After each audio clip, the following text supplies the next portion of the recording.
আগামীতে বৈষম্য বিরোধী ছাত্রদের নতুন রাজনৈতিক দল আসছে। দলের আত্মপ্রকাশ, নেতৃত্ব, আদর্শ, মতপার্থক্য ও জনগণের প্রতিক্রিয়া কেমন হবে? এই ভিডিওতে নতুন রাজনৈতিক দলের 5টি বিষয় নিয়ে বিস্তারিত আলোচনা করা হবে।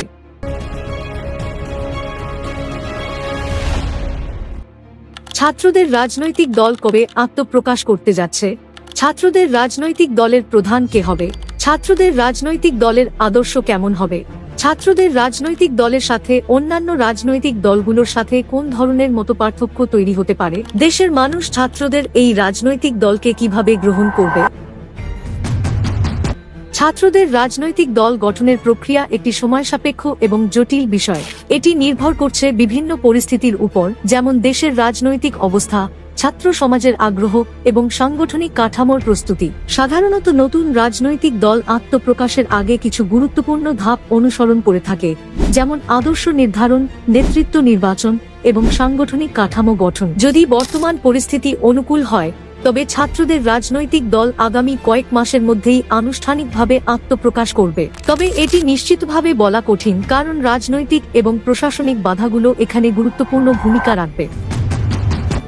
ছাত্রদের রাজনৈতিক দলের প্রধান কে হবে? দলের প্রধান নির্বাচন দলের গঠনতন্ত্র অনুযায়ী নির্ধারিত হবে। এটি হতে পারে গণতান্ত্রিক ভোটের মাধ্যমে অথবা প্রতিষ্ঠাতা সদস্যদের সিদ্ধান্তে। নেতৃত্বের মূল শর্ত হল তিনি যেন ছাত্রদের স্বার্থ ও অধিকার রক্ষা করতে পারেন এবং সততা ও কর্মক্ষমতার পরিচয় দেন।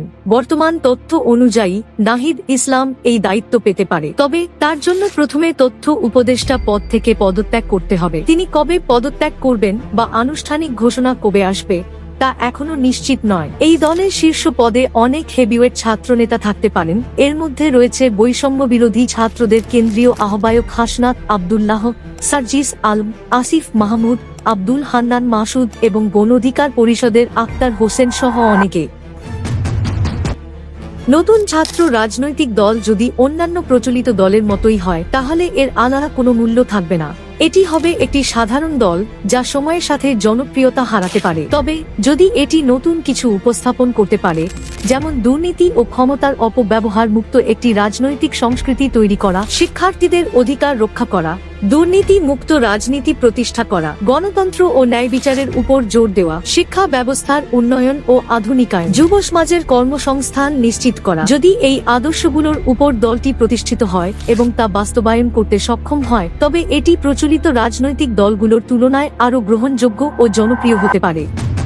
প্রচলিত দলগুলোর অধিকাংশই ক্ষমতা ও স্বার্থের রাজনীতি করে, যেখানে ছাত্রদের দল মূলত শিক্ষার্থীদের অধিকার ও ন্যায় বিচারের উপর গুরুত্ব দিবে। ছাত্রদের দল ক্ষমতা কেন্দ্রীয়করণের বিরুদ্ধে কাজ করতে পারে, যেখানে অন্যান্য দলগুলো ক্ষমতা ধরে রাখতে চায়। দুর্নীতির বিরুদ্ধে কঠোর অবস্থান নিতে পারে, যেখানে প্রচলিত রাজনৈতিক দলগুলোর মধ্যে অনেকেই দুর্নীতিতে লিপ্ত।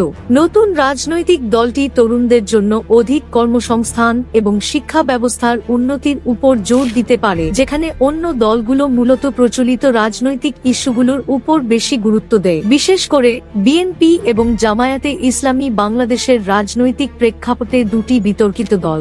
বিএনপি দীর্ঘদিন ধরে বিভিন্ন সময়ে দুর্নীতির অভিযোগে অভিযুক্ত হয়েছে, বিশেষ করে টেন্ডারবাজি, অবৈধ লেনদেন এবং প্রশাসনিক দুর্নীতি নিয়ে সমালোচিত। বিএনপি মূলত বামপন্থী জাতীয়তাবাদী দল, যা কখনো কখনো উদারনৈতিক নীতির সঙ্গে সামঞ্জস্যপূর্ণ হলেও ক্ষমতায় থাকার সময় দুর্নীতির কারণে সমালোচিত হয়েছে। অন্যদিকে জামায়াতে ইসলামী একটি ধর্মীয় আদর্শভিত্তিক দল, যা ইসলামী শাসন ব্যবস্থাকে গুরুত্ব দেয় এবং অতীতে মুক্তিযুদ্ধ বিরোধী কার্যক্রমের কারণে সমালোচিত। এই দুটি দল আদর্শিকভাবে একে অপরের থেকে ভিন্ন হলেও উভয় দলই প্রচলিত রাজনৈতিক সুবিধাবাদী পদ্ধতির ওপর নির্ভরশীল। ছাত্রদের নতুন রাজনৈতিক দল হয়তো আরও আধুনিক, গণতান্ত্রিক ও স্বচ্ছ রাজনৈতিক সংস্কৃতি গড়ে তোলার দিকে মনোযোগ দিতে পারে।